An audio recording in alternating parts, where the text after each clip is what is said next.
Bah quoi, vous allez pas me dire que pour la Saint-Valentin, vous pensiez que j'allais faire une vidéo sur la romance?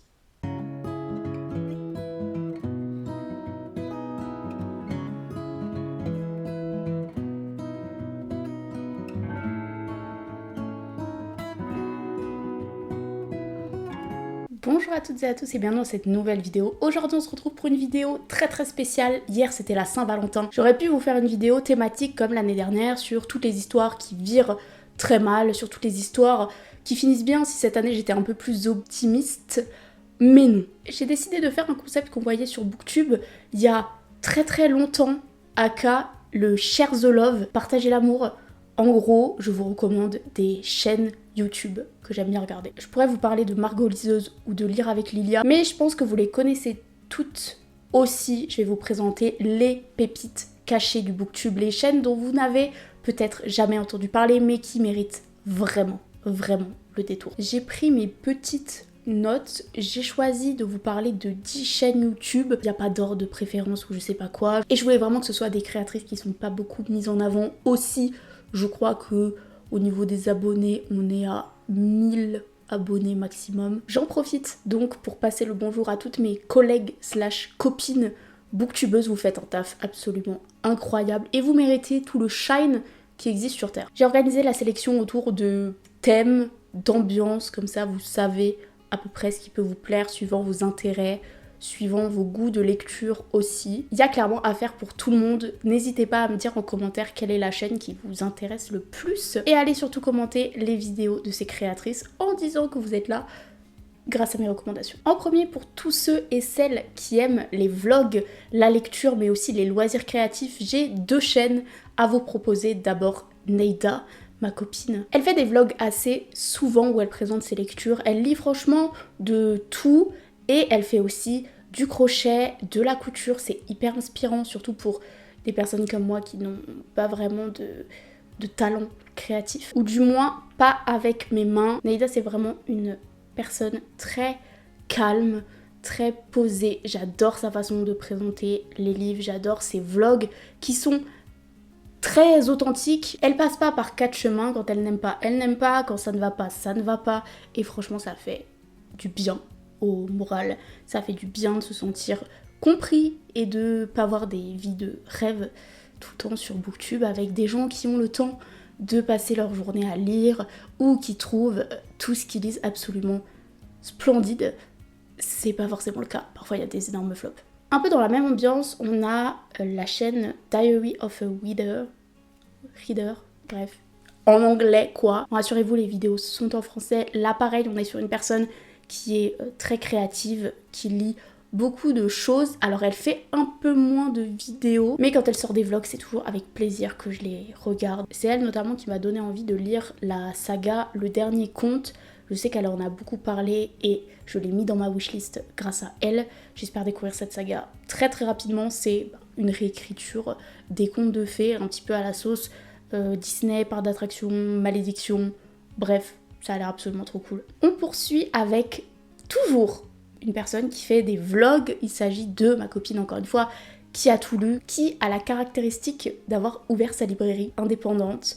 Aussi, on la suit dans toutes ses aventures de l'URSSAF aux impôts, à sa vie de libraire devant les clients, mais aussi quand il n'y a pas de clients, quand elle doit faire toutes ses commandes, ses inventaires, etc. C'est un plaisir de suivre ses vidéos et franchement, ça donne envie d'ouvrir sa propre librairie. Même si encore une fois elle est très transparente, elle a eu notamment beaucoup de galères administratives pour ouvrir sa librairie, mais maintenant ça roule et j'adore suivre ses vlogs, ils sont toujours très longs. J'aime bien me poser devant, prendre mon petit déjeuner, prendre un café, c'est une superbe ambiance. Donc si vous êtes passionné par le monde de l'auto-entrepreneuriat, de l'auto-entreprise, mais aussi par les métiers du livre et surtout les libraires, cette chaîne est absolument faite pour vous. Elle a sorti pour l'instant, je crois, 3 ou 4 épisodes de sa vie de libraire.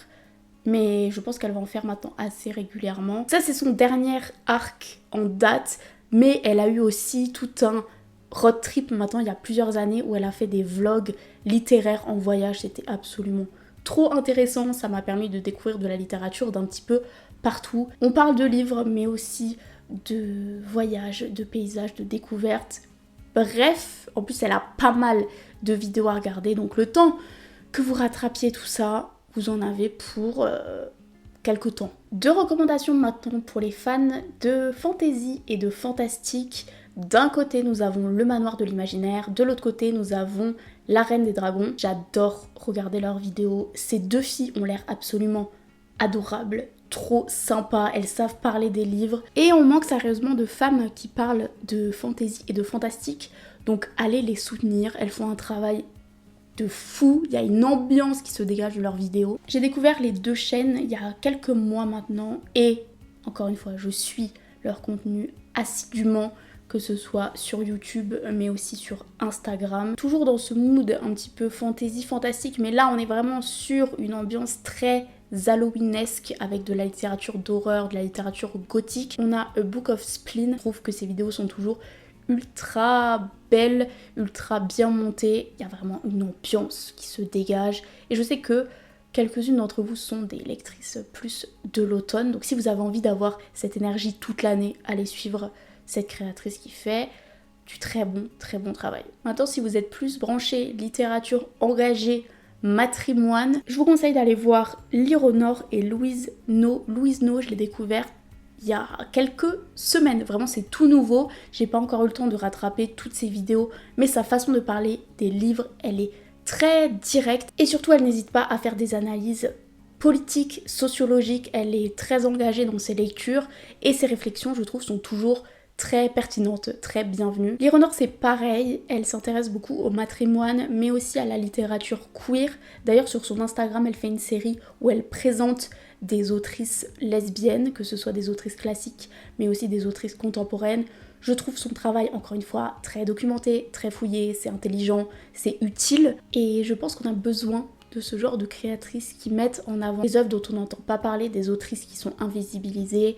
C'est aussi ce que j'essaye de faire sur ma chaîne. Donc on se comprend, on est un petit peu sur la même ligne quoi. Pour tout ce qui est BD, graphique, manga, ma plus grande prescriptrice c'est Léa de Elle lit quoi Léa.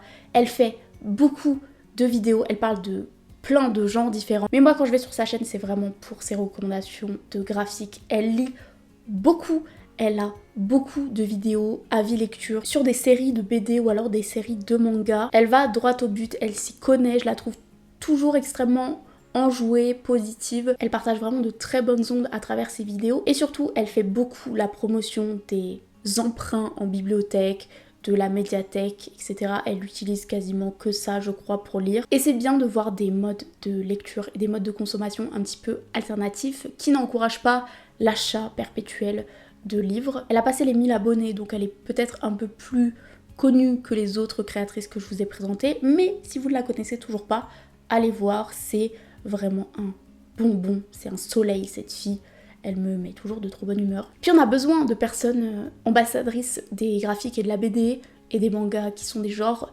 très boudés où on sait pas vraiment vers quoi se tourner ou alors on a des a priori dessus. Elle dépoussière tout ça et je pense que vous pouvez suivre ses recommandations les yeux fermés. Un petit peu BD et graphique mais pas seulement. On a la chaîne de Wonderl et ses livres. Elle fait des recommandations très variée et surtout chez elle, ce que j'adore, c'est sa voix. Elle a une voix très douce, très calme et à chaque fois que j'écoute ses vidéos, elle m'apaise. On a des booktubeuses qui sont un peu plus speed, qui parlent un peu plus fort avec beaucoup de gestes, de variations dans la voix, mais elle, c'est la force tranquille. Elle est calme, elle est posée, elle explique bien, elle parle de manière très détaillée des livres. J'adore ses vidéos, elle en a fait récemment une sur la série de BD Lou, que je n'ai toujours pas lu, mais j'ai des copines qui sont très fans et c'est littéralement toute leur enfance et leur adolescence. Ça m'a donné envie de découvrir cette série, donc je suppose qu'elle a fait un très bon travail. Et vous, quelles sont vos pépites cachées du booktube? N'hésitez pas à me le dire en commentaire, comme ça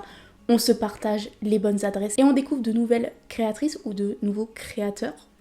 Il n'y avait pas de garçon dans cette vidéo, mais parce que j'en regarde pas sur booktube. Et si vous aussi vous avez une chaîne, n'hésitez pas à la mettre en commentaire, qu'on découvre votre travail. C'est tout pour le petit tour d'horizon de mes pépites du booktube. J'espère qu'il vous aura plu. On se retrouve dans une prochaine vidéo. D'ici là, je vous souhaite de très bonnes lectures et un très bon visionnage de vidéos booktube.